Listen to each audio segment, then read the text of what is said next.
വിമർശനത്തിലെ നവീന പ്രവണതകളിൽ ഉൾപ്പെടുന്ന മനഃശാസ്ത്ര നിരൂപണത്തെപ്പറ്റി. 20-ാം നൂറ്റാണ്ടിൽ ലോകത്തിലെ ഏറ്റവും അധികം സ്വാധീനിച്ച ചിന്താപദ്ധതികൾ പ്രമുഖ സ്ഥാനമാണ് മനഃശാസ്ത്രത്തിനുള്ളത്. ശാസ്ത്രചിന്തയെന്നോ ആരോഗ്യ പദ്ധതിയെന്നോ വിശേഷിപ്പിക്കാവുന്ന മനഃശാസ്ത്രം അതിൻ്റെ ഏറ്റവും വലിയ സാധ്യതകൾ വികസിപ്പിച്ചെടുത്തത് സംസ്കാര വിശകലന മേഖലയിലാണ്.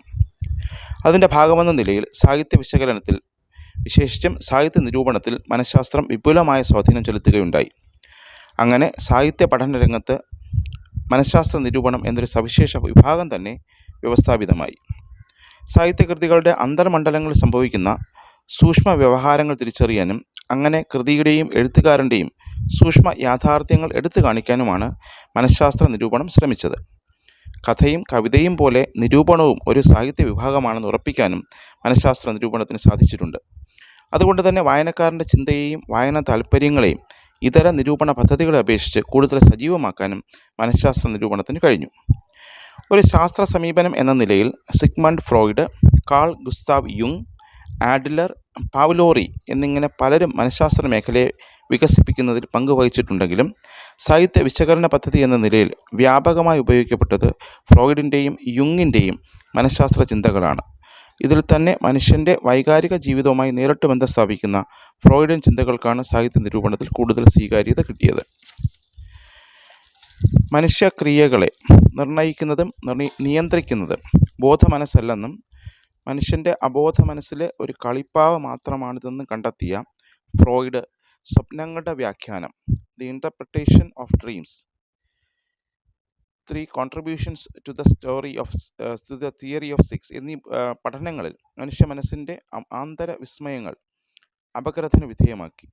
മനസ്സിന് ബോധം, അബോധം, ഉപബോധം എന്നിങ്ങനെ 3 തലങ്ങളുണ്ടെന്ന് കണ്ടെത്താൻ അദ്ദേഹത്തിന് കഴിഞ്ഞു. കൂടാതെ മനുഷ്യഭാഗതയെ നിർണ്ണയിക്കുന്ന ഇദ്, ഈഗോ, സൂപ്പർ ഈഗോ എന്നീ 3 മനോമണ്ഡലങ്ങളും അദ്ദേഹം തിരിച്ചറിഞ്ഞു. എല്ലാ മാനസികോർജ്ജങ്ങളുടെയും, അതിന് ലിബിഡോ എന്ന് പറയും, ഉറവിടമായ ഇദ് മനുഷ്യൻ്റെ പ്രാകൃത വാസനകളുടെ എല്ലാം സഞ്ചയികയാണ്. മനുഷ്യൻ്റെ പ്രാഥമിക തൃഷ്ണകളെല്ലാം അവിടെ നിന്ന് ആരംഭിക്കുന്നു. ഇതിൻ്റെ അപകടകരമായ ഈ തൃഷ്ണകളെ നിയന്ത്രിക്കുന്ന മനോമണ്ഡലമാണ് ഈഗോ. ജന്മവാസനകൾക്ക് സാമൂഹ്യ നിയന്ത്രണം കൽപ്പിക്കുന്ന മനസ്സിൻ്റെ ധാർമ്മിക തലമാണ് സൂപ്പർ ഈഗോ. സമൂഹം അംഗീകരിക്കാത്ത ഇതിൻ്റെ താല്പര്യങ്ങളെ അത് അടിച്ചമർത്തുന്നു. ഇത് ആനന്ദ തത്വത്താലും ഈഗോ യാഥാർത്ഥ്യ തത്വത്താലും സൂപ്പർ ഈഗോ ധാർമ്മിക തത്വത്താലും നിയന്ത്രിക്കപ്പെടുന്നു. ഈ മനോതലങ്ങളുടെ പ്രവർത്തനങ്ങളെ കേന്ദ്രീകരിച്ച് 3 സാമാന്യ തത്വങ്ങൾ ഫ്രോയിഡ് നിർദ്ധാരണം ചെയ്തു. വ്യക്തിയുടെ മാനസിക ക്രിയകൾ ബോധാത്മകമെന്നതിനേക്കാൾ അബോധാത്മകമാണ്. രണ്ടാമത്തത്, എല്ലാ മാനുഷിക ക്രിയകളുടെയും അടിസ്ഥാന പ്രേരണ ലൈംഗികത ആകുന്നു. മൂന്നാമത്തത്, സാമൂഹിക നിയമങ്ങൾ വ്യക്തിയുടെ ലൈംഗിക തൃഷ്ണകളെയും സ്മരണകളെയും അടിച്ചമർത്താൻ നിർബന്ധിക്കുന്നു. ഈ മാനസിക അപഗ്രഥനത്തിൻ്റെ സൃഷ്ടിയാണ് ഫ്രോയിഡിൻ്റെ കലാസിദ്ധാന്തം. സാമൂഹിക ജീവിതത്തിൽ സാക്ഷാത്കരിക്കാനാവാതെ അബോധ മനസ്സിലേക്ക് അടിച്ചമർത്തുന്ന വാസനകളും തൃഷ്ണകളും രൂപാന്തരം പ്രാപിച്ച് തിരിച്ചു വരുന്നതാണ് കലയും സ്വപ്നവും. കലാകാരൻ തൻ്റെ പ്രാകൃത വാസനകളെ ഉദാത്തീകരിച്ച് അവയെ പുതിയ വേഷമണിയിക്കുന്നു. ജീവിതത്തിൻ്റെ തിക്തതകളിൽ നിന്നുള്ള താൽക്കാലിക വിമുക്തിയാണ് കലാകാരൻ കലയിലൂടെ സാധ്യമാക്കുന്നത്. അങ്ങനെ ന്യൂറോസിസിൽ നിന്ന് ഉടലെടുക്കുന്ന കല ന്യൂറോസിസ് കൂടാതെ ജീവിക്കാൻ മനുഷ്യനെ സഹായിക്കുന്നു. പിതാവിനെ വധിക്കാനും മാതാവിനെ പരിഗ്രഹിക്കാനുമുള്ള വ്യക്തിയുടെ അല്ലെങ്കിൽ പുരുഷൻ്റെ അബോധപൂർവമായ അഭിവാഞ്ചയാണ് ഈഡിപ്പസ് കോംപ്ലക്സ് എന്നതിലൂടെ ഫ്രോയിഡ് അവതരിപ്പിച്ചത്. മനുഷ്യൻ്റെ ഏറ്റവും വലിയ ജീവോർജ്ജം രതിയാണെന്നും അതിൻ്റെ രൂപാന്തരങ്ങളാണ് വ്യത്യസ്തമായ സർഗാത്മക പ്രവർത്തനങ്ങളെന്നും ഫ്രോയിഡ് സിദ്ധാന്തിച്ചു.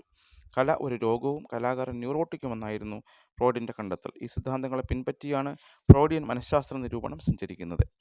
ഫ്രോയിഡിൻ്റെ നിഗമനങ്ങളിൽ നിന്ന് തികച്ചും വിഭിന്നമായ മനഃശാസ്ത്ര സമീപനമായിരുന്നു യുങ്ങിൻ്റേത്. മനുഷ്യ മനസ്സിൽ പ്രാക്തന ജീവിത മുദ്രകളുടേതായ ഒരു അബോധ തലമുണ്ട്.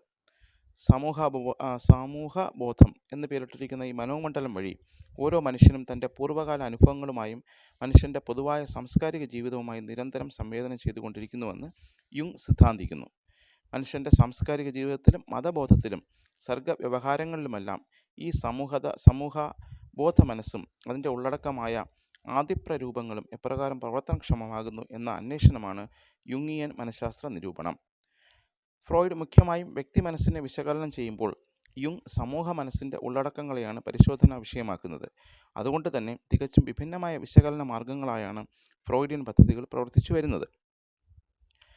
ഫ്രോയിഡിയൻ മനഃശാസ്ത്രം കവിയെ അയാൾ നിൽക്കുന്ന ആദർശ പരിവേഷങ്ങളിൽ നിന്ന് പുറത്തെടുത്ത് പച്ച മനുഷ്യനാക്കി മാറ്റുമ്പോൾ യുങ്ങിൻ്റെ സമീപനം കവിയുടെ ആദർശ പരിവേഷത്തെ സാധൂകരിക്കുന്ന യുക്തികളാണ് ഉയർത്തിക്കാണിക്കുന്നത്. കവി ന്യൂറോട്ടിക്കാണെന്ന മുൻവിധിയോടെ കൃതിയിൽ ഗുപ്തമായിരിക്കുന്ന ലോകലക്ഷണങ്ങളും രോഗകാരണങ്ങളും തിരഞ്ഞു പിടിക്കുകയാണ് ഫ്രോയിഡിയൻ മനഃശാസ്ത്ര നിരൂപണം ചെയ്യുന്നതെന്ന് ആക്ഷേപിക്കപ്പെടാറുണ്ട്. അതുകൊണ്ട് തന്നെ എഴുത്തുകാരന് സ്വീകാര്യമല്ലാത്ത, എഴുത്തുകാരനെ പ്രകോപിപ്പിക്കുന്ന ഒരു നിരൂപണ രീതിയായി ഫ്രോയിഡിയൻ മനഃശാസ്ത്ര നിരൂപണം മാറുന്നു. കവിക്ക് നേരെ നിരൂപകൻ നീട്ടുന്ന കുറ്റപത്രം പോലെയോ മെഡിക്കൽ റിപ്പോർട്ട് പോലെയോ ആണ് പലപ്പോഴും ഈ നിരൂപണ രീതി പരിഗണിക്കപ്പെട്ടത്. കവിയുടെ പ്രതിയോഗിയായി നിരൂപകൻ മാറുന്ന അവസ്ഥയാണിത്.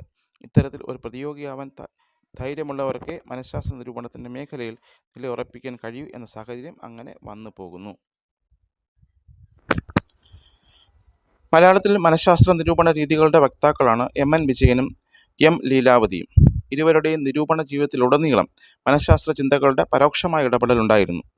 പിൽക്കാലത്ത് മാർക്സിയൻ വിശകലന രീതിയിലേക്ക് വഴിമാറി നടന്നപ്പോൾ പോലും എം.എൻ. വിജയൻ്റെ നിരീക്ഷണങ്ങളുടെ എല്ലാം പിന്നിൽ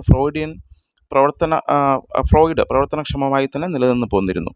മലയാളത്തിൽ ഏത് കവിയെ പഠിക്കാനെടുക്കുമ്പോഴും ലീലാവതിയെ വിദൂരമായെങ്കിലും യുങ് സ്വാധീനിച്ചു പോരുന്നുണ്ട്. എം.എൻ. വിജയൻ്റെ സഖ്യൻ്റെ മകൻ എന്ന നിരൂപണം വൈലോപ്പള്ളിയിൽ പ്രവർത്തിക്കുന്ന ഏനൽ ഇറോട്ടിക് സ്വഭാവഘടനയെ യുക്തിയുക്തമായി വിശദീകരിക്കുന്ന ഒരു പഠനമാണ്. കവിത്വത്തിൻ്റെ ഉദാത്ത പരിവേഷങ്ങളെ മുഴുവൻ കീറിയെറിയുന്ന ഈ കണ്ടെത്തലുകൾ കവിയെ പ്രകോപിപ്പിക്കുകയോ അസ്വസ്ഥമാക്കുകയോ ചെയ്യുക സ്വാഭാവികമാണ്. തൻ്റെ ഇത്തരം വിമർശനങ്ങളെ എം.എൻ. വിജയൻ തന്നെ വിശേഷിപ്പിക്കുന്നത് കവികളുടെ ചെമ്പ് പുറത്താകുന്ന വിദ്യ എന്നാണ്. ഫ്രോയിഡിൻ്റെ മനഃശാസ്ത്ര സിദ്ധാന്തങ്ങൾ James Joyce, D.H. Lawrence, Thomas Mann, Franz Kafka, Katherine Mansfield, Dylan Thomas, Graham ഡീൻ, മാർസൺ പ്രസ്റ്റ് തുടങ്ങി ഒട്ടേറെ സാഹിത്യകാരന്മാരെ തീവ്രമായി സ്വാധീനിക്കുകയും മാനസിക അപഗ്രഥനം സാഹിത്യ വിചാരത്തിൻ്റെ അനിവാര്യതയായി വളരുകയും ചെയ്തു. സാഹിത്യത്തെക്കുറിച്ചുണ്ടായ ഈ നൂതന അവബോധമാണ് I.A. Richards Principles of Literary ക്രിറ്റിസിസത്തിൽ അവതരിപ്പിച്ചത്. മനസ്സിൽ പ്രതിനിമിഷം ഉറവെടുക്കുന്ന വിരുദ്ധ ചോദനകളുടെ സമീകരണത്തിൽ നിന്നാണ് കലയുടെ പിറവി എന്ന് വ്യക്തമാക്കിയ റിച്ചാർഡ്സ് കാവ്യാനുഭൂതിയുടെ ജൈവിക ഉദ്ദേശ്യം ശാസ്ത്രീയമായി നിർവചിക്കുകയായിരുന്നു. കവിയുടെ ചെമ്പ് പുറത്താക്കുന്ന ഈ നിരൂപണ വിദ്യയോട് ലീലാവതിക്ക് താല്പര്യമുണ്ടായിരുന്നില്ല. കവിത്വത്തെ ചൂഴ്ന്നു നിൽക്കുന്ന ആദർശാത്മക പരിവേഷത്തെ നിഷേധിക്കാതെ തന്നെ എങ്ങനെ മനഃശാസ്ത്ര നിരൂപണത്തിന് വഴിയെടുക്കാം എന്നാണ് ലീലാവതി അന്വേഷിച്ചത്. നിരൂപണത്തിലും ചില സ്വജന മര്യാദകൾ പാലിക്കേണ്ടതുണ്ട് എന്ന് വിശ്വസിച്ചു പോന്ന എഴുത്തുകാരിയാണ് ഡോക്ടർ എം. ലീലാവതി. അതുകൊണ്ട് തന്നെ നിരൂപണം കഴിയുന്നതും എഴുത്തുകാരോട് അനുഭാവം പുലർത്തുന്നതാവണം എന്നവർ കരുതി. ഈ അനുഭാവം ചിലപ്പോഴൊക്കെ ആരാധനയായും വികസിക്കുന്നുണ്ട്.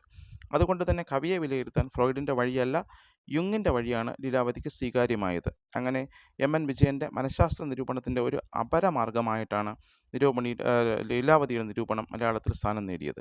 മനുഷ്യൻ്റെയും സമൂഹത്തിൻ്റെയും ആത്മീയ അനുഭവങ്ങളെ വിശദീകരിക്കാനുള്ള ഉപാധി എന്ന നിലയിലാണ് എം.എൻ. വിജയൻ, ലീലാവതി തുടങ്ങിയവർ മനഃശാസ്ത്രത്തോട് ശക്തമായ ആഭിമുഖ്യം പുലർത്തുന്നത്.